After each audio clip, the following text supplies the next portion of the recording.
بیوی کے لیے بھی کچھ احکامات ہیں، بیوی کی بھی کچھ ذمہ داریاں ہیں جو اسے شوہر کے حق میں پوری کرنا ہے۔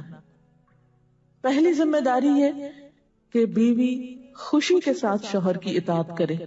قرآن پاک میں نیک عورتوں کی صفت یہ بتائی گئی ہے، فالصالحات قانتات، نیک عورتیں فرما بردار ہوتی ہیں، ایک طرف اللہ کی اطاعت گزار اور دوسری طرف شوہر کی اطاعت گزار۔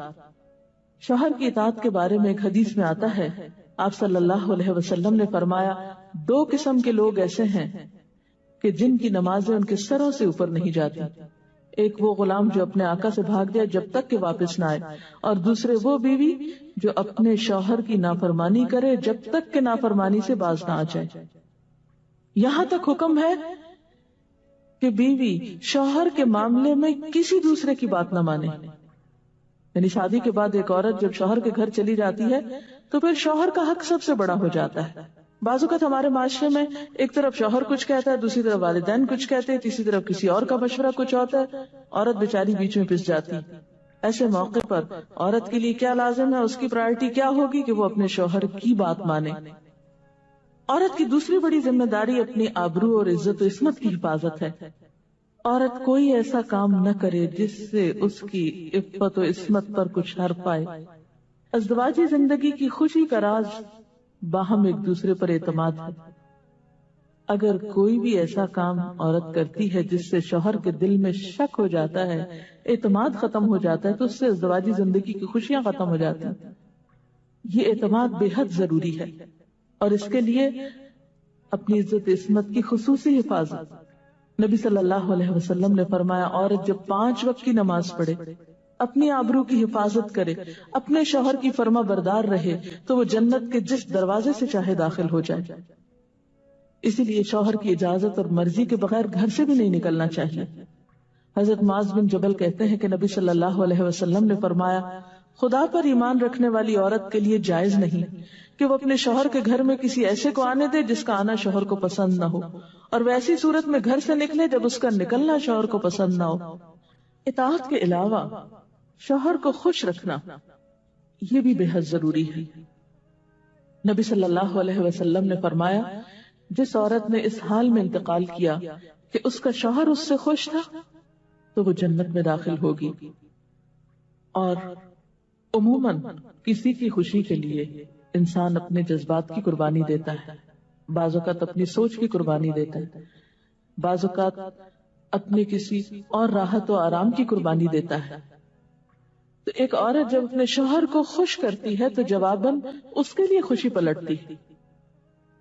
اس لیے گھریلو زندگی کی خوشی کا انحصار اسی بات پر ہے کہ دونوں ایک دوسرے کے لیے قربانی کے جذبات رکھتے ہوں، ایک دوسرے کے لیے رحمت اور ایک دوسرے کے لیے مودت کا ذریعہ ہوں، جیسا کہ قرآن پاک میں شادی کا مقصد یہ بتایا گیا کہ دونوں کے درمیان باہم مودت اور رحمت کے جذبات ہوں، ایک دوسرے کے لیے سکون کا باعث ہوں، تاکہ انسانی زندگی بہترین طریقے پر رواں دواں رہے۔ اسی طرح شوہر سے محبت کا اظہار کرنا، اس کے ساتھ وفادار رہنا، اس کا احسان ماننا، یہ بھی بے حد ضروری ہے۔ حضرت اسماء کہتی ہیں کہ ایک بار نبی صلی اللہ علیہ وسلم میرے پاس سے گزرے، میں اپنی سہیلیوں کے ساتھ تھی، آپ نے ہمیں سلام کیا اور ارشاد فرمایا، تم پر جن کا احسان ہے ان کی ناشکری سے بچو۔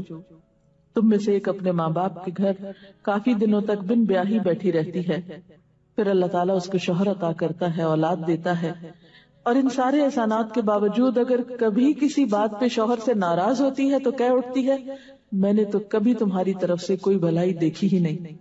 یہ جملہ ناشکری کا جملہ ہے جو عورت کو نہیں بولنا چاہیے۔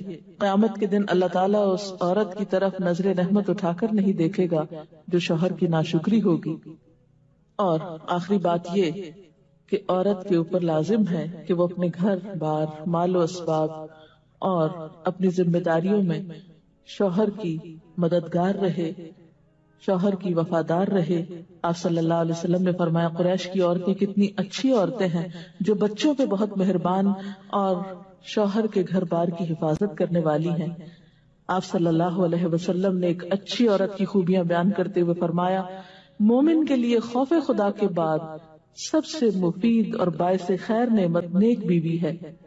نیک بیوی کون سی؟ اس کی کیا تعریف ہے کہ جب شوہر کوئی کام کہے تو خوشی سے کر دے، جب اس پہ نگاہ ڈالے تو اس کو خوش کر دے، اور جب اس کے بھروسے پر قسم کھا بیٹھے تو قسم پوری کر دے، اور جب کہیں چلا جائے تو اس کے پیچھے اپنی عزت و آبرو کی حفاظت کرے، اور شوہر کے مال اور اسباب میں اس کی خیر خواہ رہے، اس کو ضائع نہ کرے۔ ایک اچھی بیوی کی خوبیاں آپ صلی اللہ علیہ وسلم نے بتائیں۔ اور پھر آخری چیز صفائی ستھرائی، سلیقہ، شوہر کے لیے زیب و زینت کا اہتمام، یہ چیزیں بھی ازدواجی زندگی میں خوبصورتی پیدا کرتی ہیں، اور اس کا بھی اہتمام جو ہے پھر ایک عبادت ہو جاتا ہے۔ لیکن ہمارا حال یہ ہے کہ جب ہمیں کہیں باہر جانا ہوتا ہے تو ہم بہت اہتمام کریں گے، لیکن شوہر کے لیے بطور خاص نیت کر کے اہتمام نہیں کریں۔ ہم یہ کہتے ہیں اس کو تو نظر ہی نہیں آتا، اس نے کبھی تعریف ہی نہیں کی، اس کو پتہ ہی نہیں میں نے کیا پہنا اور کیا نہیں پہنا، تو اس لیے پہنے۔ ایک شیطان ہمیں جواز فراہم کر دیتا نا، حالانکہ ہر کوئی ڈسکرپٹیو نہیں ہوتا۔ جس طرح بعض اوقات ہم خواتین بہت ڈسکرپٹیو ہوتی ہے، اس نے یہ پہنا، اس کا یہ اینگل تھا، یہ ایسا تھا ویسا تھا۔ شوہروں مردوں کی اس طرح کی نظر نہیں ہوتی، پھر ہم اس سے وہ ایکسپیکٹ کرتے ہیں جو ہم خود کر رہے ہوتے ہیں یا خود چاہتے ہیں، وہ اس میں پورے نہیں اترتے تو ہمارے اسٹینڈرڈ سے گر جاتے ہیں۔ تو اس سے یہ ہے کہ ان کی اور بھلائیاں یاد رکھ کے اگر اس طرح کی کوئی کمی کوتاہی ہو جائے تو اسے اگنور کر دینا چاہیے، اور ان کے لیے بھی بطور خاص اہتمام کرنا چاہیے۔ دیکھیے کہ مثلا اس جگہ پر ہم بیٹھے ہوئے ہیں، اس جگہ کو خوشگوار بہت سی چیزوں نے ملا کے بنایا، سب لوگوں کا اکٹھا ہونا ایک خوشی کا باعث ہے، یہ پھول رکھے ہوئے، یہ روشنی ہے۔ اب ہم ایک ایک چیز گن تو نہیں سکتے، لیکن اوور آل ہر چیز کا اپنا ایک ایفیکٹ ہے، اور ہر چیز کا اپنا ایک اثر ہے۔